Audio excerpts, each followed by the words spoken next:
Semoga Barudak Kokolopot selalu dalam lindungan Allah Subhanahu wa Ta'ala dan dilancarkan segala urusan-urusannya.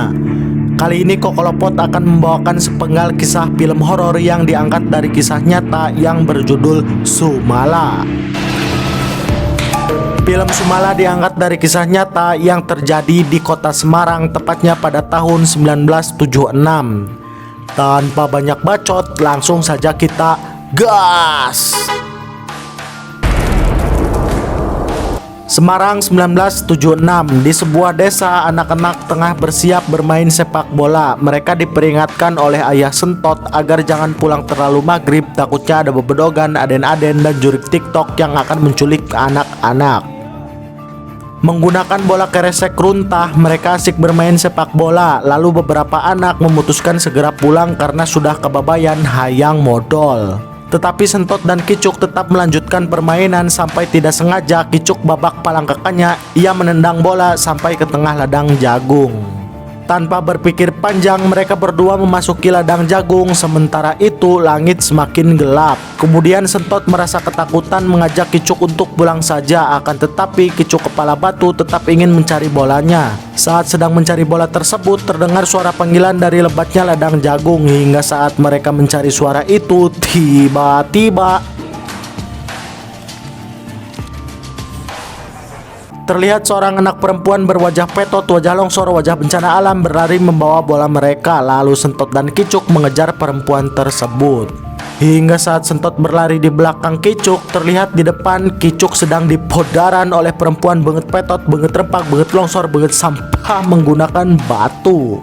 Dengan tubuh gemetaran, Sentot berlari pulang dan memberitahu ayahnya bahwa Kicuk telah modar oleh seorang anak perempuan berwajah petot. Warga segera dikumpulkan dan mereka segera menuju ke tempat kejadian.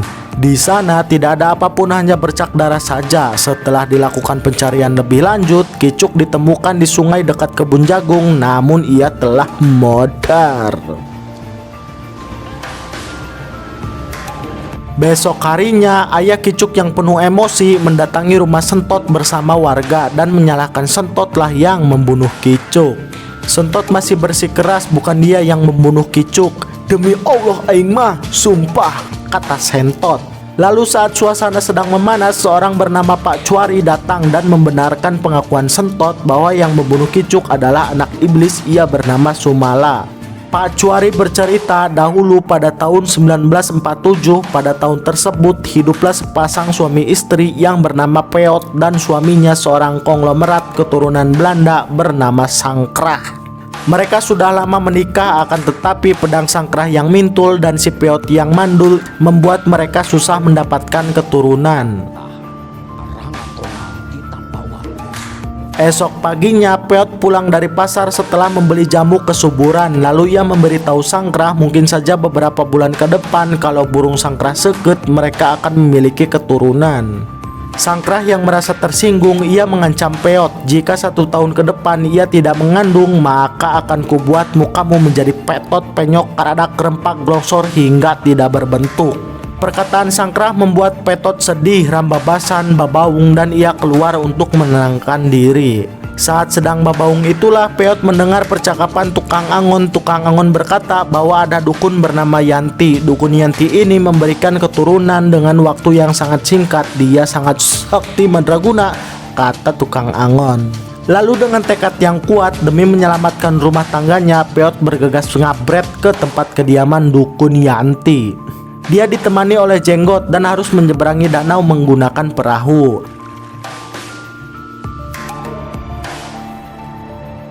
Saat tiba di rumah dukun Yanti, terlihat dukun Yanti ini goreng patut jika bagong hingga membuat mereka mual-mual. Di dalam, dukun Yanti menjelaskan jika Peot meminta bantuannya, Peot harus mau menanggung segala resiko yang akan datang karena ilmu dukun Yanti ini adalah ilmu hitam. Dasar dukun Yanti, jahanam. Jika Peot mau, maka dia akan diberikan 2 anak sekaligus. Yang satu cantik Bahenol Montok sebagai anak manusia, dan yang satunya lagi Peot Korengan Buruk Rupa sebagai anak iblis. Saat anak mereka sudah berusia 10 tahun, maka satu anak iblis itu akan diambil oleh pemiliknya, yaitu Jin Kepret.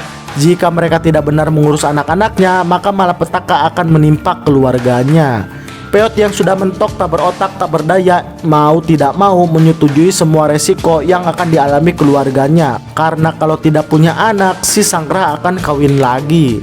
Lalu dukun Yanti memulai ritual berdoa kepada iblis dengan sangat menegangkan.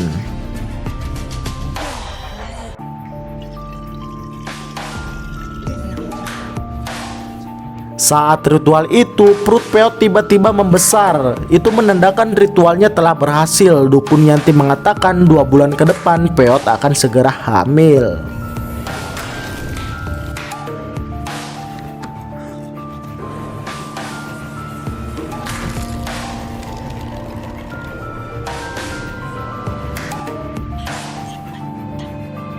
Singkat waktu, 2 bulan kemudian, benar saja si Peot tengah mengandung bayi kembar. Sangkrah sangat bahagia dan berterima kasih kepada Peot. Peot hanya diam dan senyum-senyum sendiri. Ia tidak menceritakan skandalnya yang telah bersekutu dengan iblis. Bahkan Peot menyembunyikan pantangan yang dilarang dukun Yanti saat ritual iblis dilakukan. Kemudian Sangkrah memberi nama kedua anaknya jika mereka lahir nanti. Beberapa bulan berlalu, Peot bersiap untuk melahirkan sambil dibantu oleh 2 dukun paraji atau yang biasa disebut dukun kandungan. Saat sedang dan Peot melihat sosok iblis ayah dari anaknya.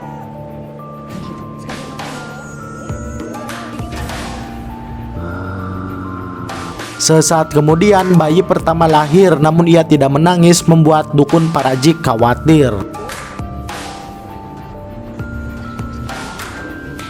Lalu saat anak kedua lahir, tangisannya terdengar hingga Sangkrah bergegas menghampiri mereka.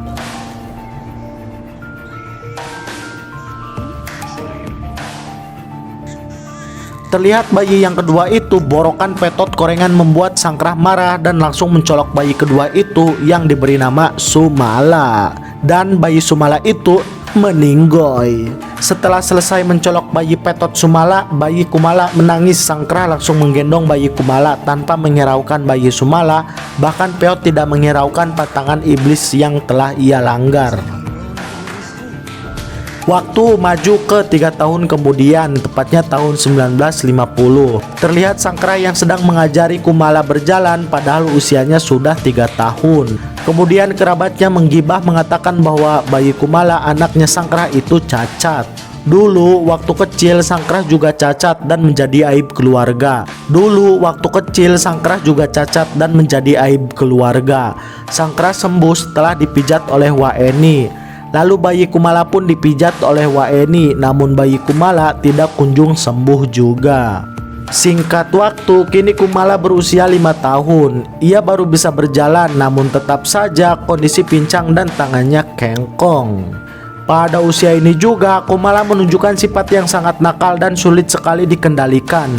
Karena kenakalan itu, Kumala yang susah dihentikan, akhirnya Sangkrah bertindak tegas dengan menghukum Kumala diikat dan dimasukkan ke gudang sebagai bentuk disiplin agar Kumala ngecedog teu abret-abretan bae. Singkat waktu, saat usia Kumala 8 tahun, ia sering dibully oleh anak-anak tetangga kampung, membuat Kumala sangat bersedih.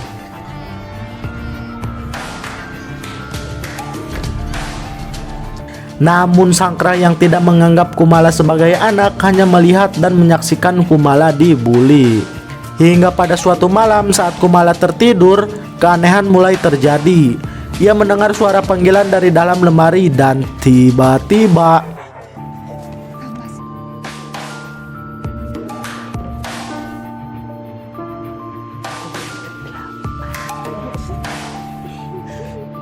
ia melihat sosok Sumala kembarannya. Sumala memiliki beungeut yang sangat korengan. Petot karadak mendekati Kumala.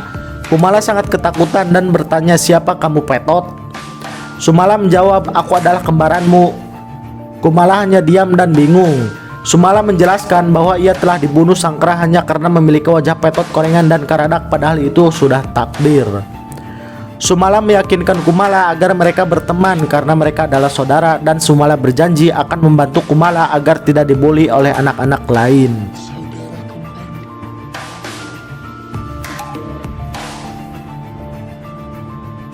Pada malam berikutnya, Sangkrah yang sedang membaca buku XXX Merasa terganggu oleh suara piano yang dimainkan Kumala, lalu ia langsung ngepret Kumala.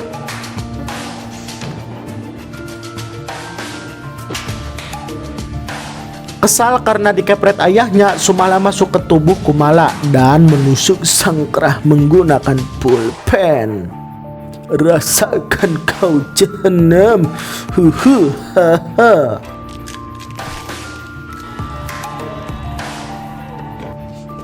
Akibat kejadian itu, besoknya Kumala dihukum Sangkrah. Kumala dihukum menjadi oyek-oyekan sawah di tengah ladang jagung. Lalu sore harinya Kumala diikat dan dikurung dalam gudang. Maerot yang merawat Kumala sedari kecil merasa sangat kasihan kepada Kumala.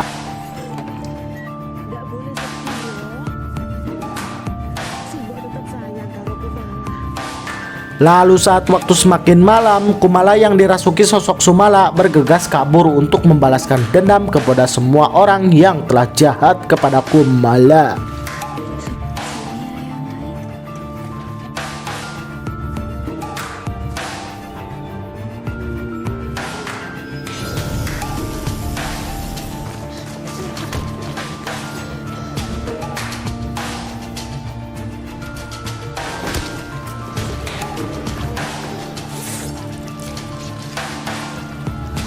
Pagi harinya, warga desa digemparkan atas hilangnya 3 bocah yang waktu lalu membuli Kumala. Beberapa hari berlalu, 3 bocah itu tidak kunjung ditemukan. Lalu kepala desa memerintahkan semua orang untuk memperluas pencarian.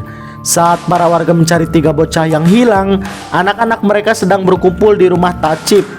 Tak lama kemudian, Kumala yang dirasuki Sumala muncul dengan tatapan tajam menantang anak-anak itu untuk bertarung. Anak-anak yang polos dan tidak tahu bahwa yang telah membunuh temannya adalah sosok Sumala yang berada di raga Kumala malah menerima tantangan Kumala. Hingga petaka menimpa mereka semua.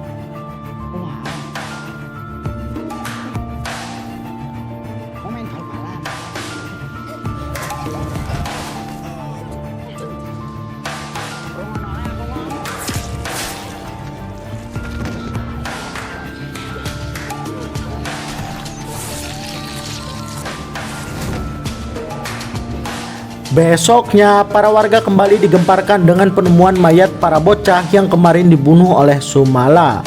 Mayat-mayat itu ditemukan di berbagai tempat, ada yang di tengah hutan ditutupi runtah, ada juga di dalam sumur bau pugang. Tak jauh dari lokasi para mayat, warga menemukan boneka yang sering dibawa Kumala. Hingga mereka mengamuk dan mendemosi Sangkrah karena anak Sangkrah telah membunuh anak-anak mereka. Sangkrah yang tidak terima langsung membantah dan menanyakan bukti jika Kumala yang membunuh anak-anak mereka. Salah satu warga menunjukkan boneka dan menuduh Sangkrah dan Kumala yang membunuh anak-anak mereka. Sangkrah yang tidak terima atas tuduhan itu mengusir para warga dan akan menyelesaikan masalah ini dengan kepala desa. Sangkrah bercerita kepada Peot bahwa ia merasa ragu jika Kumala yang membunuh anak-anak mereka. Namun Sangkrah juga merasa penasaran kepada Kumala hingga ia mengecek gudang tempat Kumala dikurung. Saat Sangkrah mengecek gudang, benar saja ia menemukan sebuah lubang yang digunakan Kumala untuk kabur setiap malam, membuat Sangkrah terkejut dan kebingungan.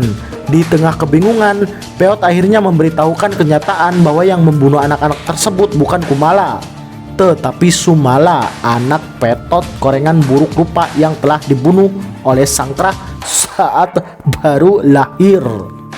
Peot mengetahui hal itu karena Kumala pernah curhat kepadanya dan Peot pernah melihat secara langsung sosok Sumala yang Petot korengan dan buruk rupa itu. Peot terus ngecapruk menyalahkan Sangkrah karena telah membunuh Sumala hingga perbuatan Sangkrah ini berbuah teror untuk desanya. Mendengar hal itu, Sangkrah kembali memastikan kebenarannya dengan menanyakan langsung kepada Kumala. Kumala mengaku bahwa Sumala yang melakukan itu semua, padahal Kumala telah melarang Sumala untuk membunuh anak-anak itu. Namun Sumala yang penuh dendam tetap akan membunuh semua orang yang telah berbuat jahat kepada Kumala, tak terkecuali orang tuanya. Mendengar pernyataan Kumala, Sangkrah yang ketakutan akan dibunuh Sumala, ia mengurung Kumala dengan cara dipasung dalam gudang, berharap Kumala dan Sumala tidak bisa kabur dari sana. Sangkrah kemudian pamit kepada Peot akan pergi meminta bantuan gurunya Yanti yang bernama Rohim. Sudah saatnya Sangkrah meminta bantuan kepada dukun yang lebih gila dari Yanti. Mak Erot yang sangat merasa sayang kepada Kumala tetap setia menemani Kumala dan memberikan wejangan agar Kumala bersabar atas nasib buruk yang menimpanya. Kumala juga merasa sangat sayang kepada Mak Erot hingga memberitahukan semua kejadian buruk akhir-akhir ini itu perbuatan Sumala. Ia juga menyuruh Maerot untuk segera pergi jauh dari desa ini agar terhindar dari keganasan Sumala, saudara kembar Kumala. Dengan berat hati, akhirnya Maerot meninggalkan desa tersebut.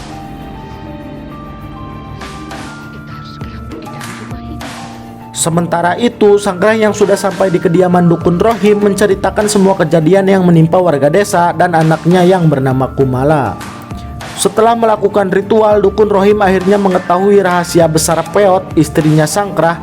Dukun Rohim mengatakan bahwa istrinya telah bersekutu dengan iblis hingga melahirkan kedua anak kembar, yang satu anak manusia dan yang satunya lagi anak iblis bermuka petot, korengan, dan buruk rupa. Dukun Rohim menjelaskan semua pantangan dan harus menjaga anak Peot, korengan, buruk rupa itu selama 10 tahun dengan penuh kasih sayang. Hingga saat usianya pas 10 tahun, maka anak Peot, korengan, dan buruk rupa itu akan diambil oleh iblis yang telah bersekutu dengan Peot. Namun pantangan itu telah dilanggar oleh Sangkrah karena Sangkrah membunuh anak Peot, korengan, buruk rupa sewaktu ia masih bayi, hingga membuat iblis itu murka dan mengirimkan arwah anak itu untuk membalas dendam. Sangkrah pun bertanya bagaimana cara membebaskan anaknya dari kutukan anak iblis bermuka petot, korengan, buruk rupa itu. Dukun Rohim yang dirasuki mbah buyutnya menjelaskan bahwa hari ini tepat usia Sumala menginjak 10 tahun dan kemungkinan akan sangat berbahaya bagi seluruh warga desa. Karena setelah hari ini, raga Kumala akan sepenuhnya diambil oleh Sumala, sehingga anak mereka akan seutuhnya menjadi anak iblis terkutuk bermuka petot, korengan, dan buruk rupa. Dukun Rohim memberikan keris sakti anti miskin dan menyuruh Sangkrah membawa Kumala ke tempatnya. Ia akan mengobati Kumala dan memisahkannya dari anak iblis petot, korengan, buruk rupa itu selamanya. Jika ia tidak berhasil membawa Kumala malam ini, maka bunuhlah Kumala menggunakan keris sakti anti miskin ini dengan cara menusuknya tepat di jantung Kumala. Kalau gagal, maka selamanya Kumala akan menjadi Sumala, anak iblis petot, korengan, buruk rupa. Sangkrah pun OTW balik. Kembali ke rumah, Sumala si petot, korengan, dan buruk rupa itu kembali menjalankan aksi balas dendamnya dengan membunuh orang yang selama ini telah mengikat Kumala di dalam gudang. Kita panggil saja Jenggot.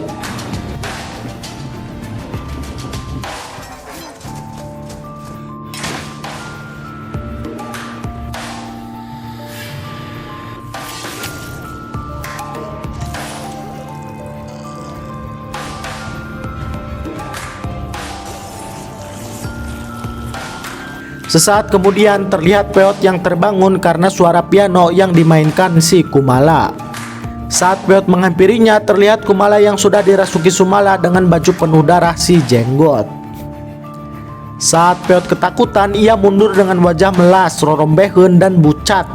Peot tak sengaja menabrak jasad Jenggot yang telah modar tergantung hingga membuat Peot ngabret ke dalam kamar. Dan inilah pembalasan Sumala kepada ibunya. Ha.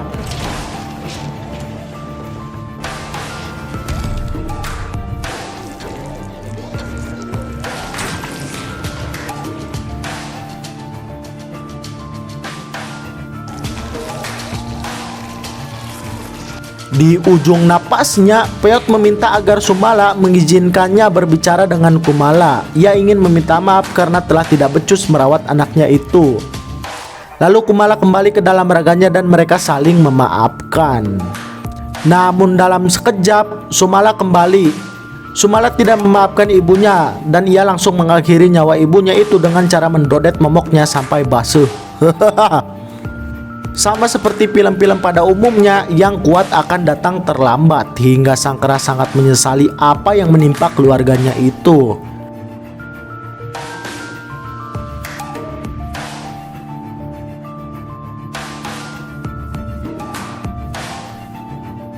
Saat sedang babaung itulah Sangkrah melihat Sumala dan Kumala sedang bermain di kursi goyang. Sangkrah akhirnya melihat sosok anaknya, yaitu Sumala, si benget petot, korengan, buruk rupa yang dulu ia bunuh sewaktu baru dilahirkan.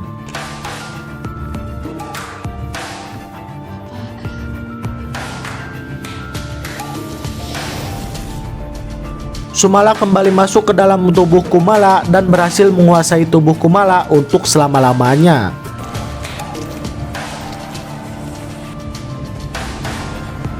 Sangkrah yang merasa ketakutan berusaha melarikan diri, namun karena Sangkrah yang boloho, bego, dan cacat ini malah terpeleset oleh anak tangga.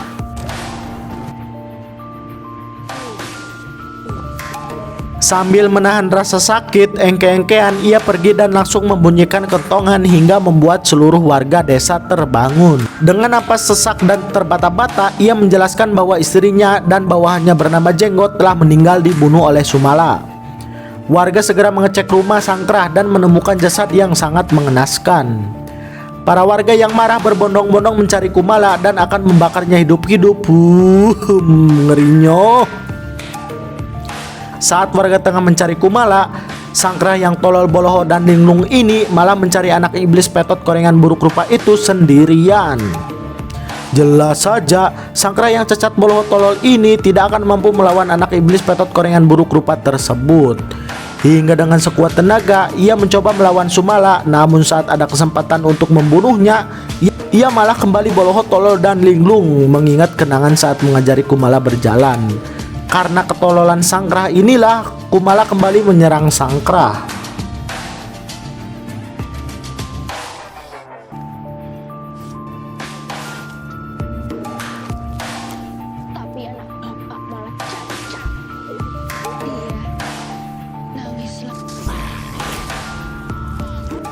Duel antara si boloho dan si Petot pun tidak terhindarkan.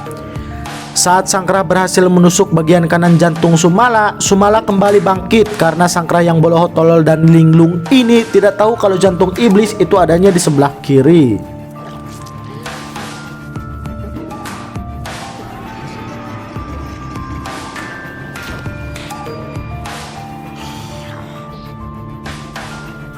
Hingga Sangkrah yang boloho, tolol, dan sudah lemah ini akhirnya tewas diterjang anak iblis Sumala, Petot Korengan, dan Buruk Rupa itu.